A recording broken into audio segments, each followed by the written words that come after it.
বান্দা যখন ফিরে আসে ভাইয়া, কেউ যখন তওবা করে, ভুল বুঝতে পারে, আবার নতুন করে আল্লাহর কাছে ক্ষমা প্রার্থনা করে, কসম খোদা আল্লাহ তাআলা ভীষণ খুশি হয়। হাদিসে আছে আল্লাহর কোনো বান্দা যখন তওবা করে, আল্লাহ তখন ফেরেশতাদেরকে বলে, আমার ফেরেশতারা 7 আসমান আর জান্নাত সাজিয়ে দাও। ফেরেশতারা জান্নাত সাজায়, আসমান সাজায়। ফেরেশতারা ডেকে বলে, রব্বুল আলামিন কি হলো যে কারণে আসমান সাজাইলেন, জান্নাত সাজাইলেন? রব্বুল আলামিন তখন বলে, আসলাহাল আবদু মাওলাহু, এক ভেগে যাওয়া গোলাম আজকে তার মনিবের সাথে সম্পর্ক ঠিক করে ফেলেছে।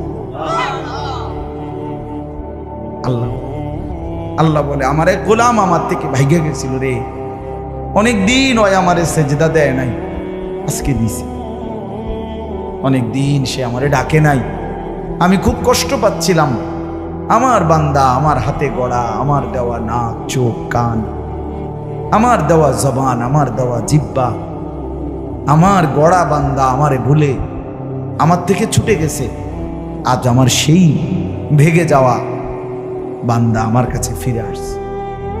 লাল্লাহু আশাদ্দু ফারাহান বিতাওবাতি আবদি, নবী সাল্লাল্লাহু আলাইহি সাল্লাম বলেন, আল্লাহ তাআলা ভীষণ খুশি হয় বান্দা যখন তওবা করে। এজন্য যুবক ফিরে আসো, নওজোয়ান ফিরে আসো, নিজের ক্ষতি করো না। আমি প্রত্যেক দিন বলি ভাইয়া, তুমি মরে গেলে হ্যাঁ পৃথিবীর কিচ্ছু আসবে, এই বন্ধুরা ধোকা ধোকা। একটা ফোলা ফাইন তুমি মরলে খানা বন্ধ করতে হবে, কসম খোদা তুমি লিখ কেন? তোমার একটা ফ্রেন্ড এক লগে যদি বইয়ে বইয়ে বিড়ি খায়, তোমার লগে গাঞ্জা খায়, ফুটটা খায়, বাবা খায়, মদখোর, গাঁজাখোর, একসাথে বইয়া উলঙ্গ ছবি দেখো, ওই জানোয়ারের জিজ্ঞেস করো বলে, আমি মরলে আমার ঠ্যাংটা ভাঙলে তুই এক বেলা খানা বন্ধ রাখবি? কথা বুঝেন নাই? ধোকা ধোকা, এগুলো ধোকা। ওরা কেউ থামবে না। আরে আপন বাপ মরলে যেই সন্তানরা দিনের বেলা দাফন কাফন করছে, তারা কি সেই সন্তানরা, আপন সন্তানরা রাতের বেলা ভাত খায় না? কথা বলেন না কেন? পাশের ঘর থেকে খানা রান্দাইয়ে আরো বেশি খায়, আরো একটু বুঝতে লাও, যেই কান্দাটা তুমি কাঁদছো আজগা কি ভাইয়া, তাইলে তাহলে আপন বাপ, তারপরেও তো সন্তান খানা খাচ্ছে, তোমার লেগে কাঁদবে কি? এর জন্য পৃথিবী আমাদের কারো জন্য থামবে না ভাইয়া, থামবে না। সামনের গাড়ি অ্যাক্সিডেন্ট করে, পেছনের গাড়ি অপেক্ষা করে না, পাশ কাইটা কাইটা চলে যায়।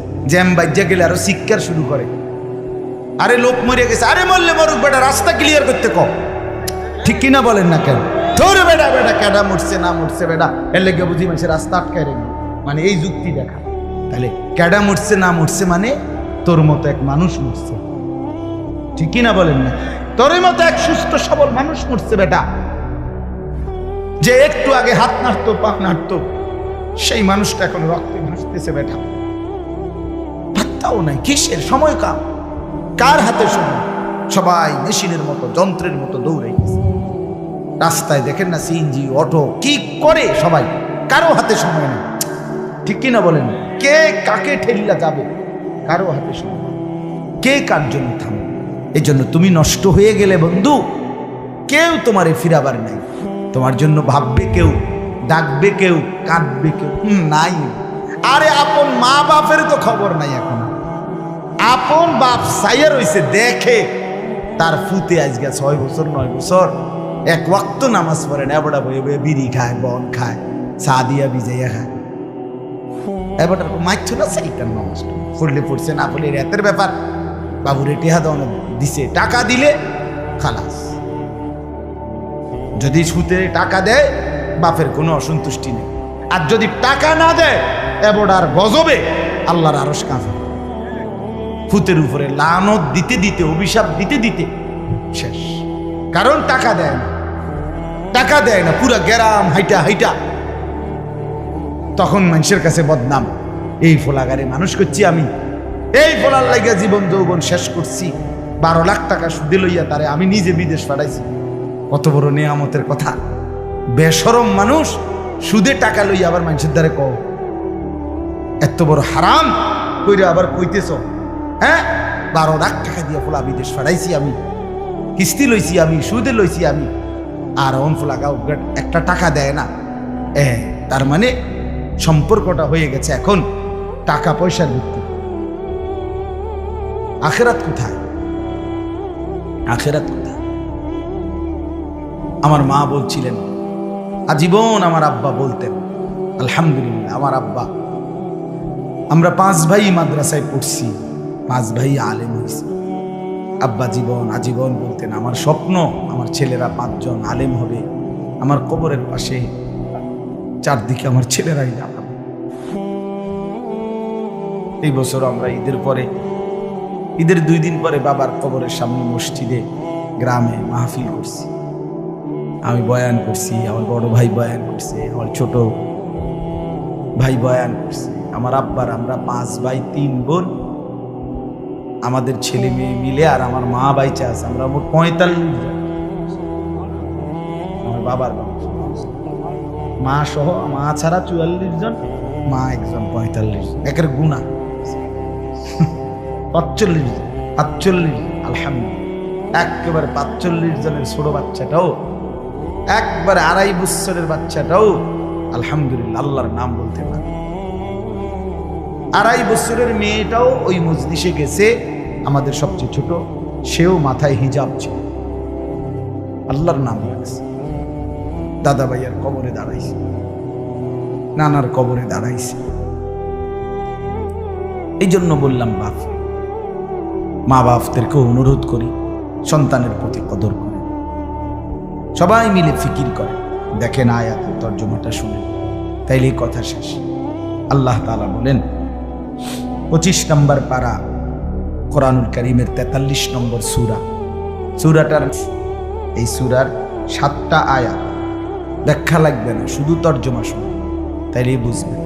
আল্লাহ বলেন 74 নম্বর আয়াত থেকে পড়ছি, ইন্নাল মুজরিমিনা ফি আযাবি জাহান্নামা খালিদুন। আল্লাহ তাআলা বলে, নিশ্চয়ই পাপীরা জাহান্নামের আযাবে চিরস্থায়ী থাকবে। ইন্নাল মুজরিমিনা ফি আযাবি জাহান্নামা খালিদুন, নিশ্চয়ই পাপীরা জাহান্নামের আযাবে চিরস্থায়ী থাকবে। কতদিন? এবার আল্লাহ আবার ব্যাখ্যা করে বলে, বান্দা বুঝেছো? লা ইউফাত্তারু আনহুম, 1 সেকেন্ডের জন্য বিরতি দেওয়া হবে না। জাহান্নামী চিৎকার করে বলবে, মাওলা আমারে মৃত্যু দিয়ে দেন। আল্লাহ বলবে না। জাহান্নামী বলবে, আল্লাহ একটু সময়ের বিরতি দেন, 10টা মিনিটের বিরতি দেন মাওলা। 24 ঘন্টার আগুন, আমারে 10টা মিনিট একটু আলগা থাকতে দেন, আমি যে আর পারছি না মাওলা, এতটা ভীষণ আযাব আমি যে আর সইতে পারছি না মাওলা, আর পারছি না। লা ইউফাত্তারু আনহুম, আল্লাহ বলেন 1 সেকেন্ডের জন্য জাহান্নামের আযাব, আগুন বিরতি দেয়া হবে না। ফাতরা মানে কি নাই বিরতি। আহুম ফীহি মুবলিসুন, এরপরে আল্লাহ বলেন জাহান্নামী এই দীর্ঘ 24 ঘন্টা অনন্তকাল আযাবের মধ্যে থাকবে। কেমনে থাকবে? মুবলিসুন, বিষণ্ণ হয়ে, উদাস মনে। কোনোদিন চেহারায় 1 সেকেন্ডের জন্য হাসি ফুটবে না, কোনোদিন আর সুখের নাগাল পাবে না।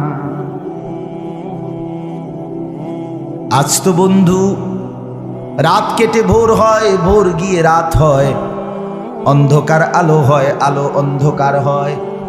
যে হাসে সে কাঁদেও, যে কাঁদে আবার সে হাসেও, ঠিক না? কিন্তু রব্বুল আলামিন বলেন ওয়াহুম ফীহি মুবলিসুন, জাহান্নামীর মন, জাহান্নামীর চেহারা বিষণ্ণ, উদাস, সব সময় হাসিবিহীন থাকবে, কোনো সেকেন্ড হাসতেই পারবে না। এবার আল্লাহ নিজে বলবেন মলিন চেহারা দেখে জাহান্নামীকে, জাহান্নামীর চিৎকারে আল্লাহ নিজেই বলবেন ওমা যালামনাহুম, জাহান্নামী নাফরমান, আমি কিন্তু তোর উপরে মোটেই জুলুম করি নাই, আমি রাতও দিয়েছি বান্দা।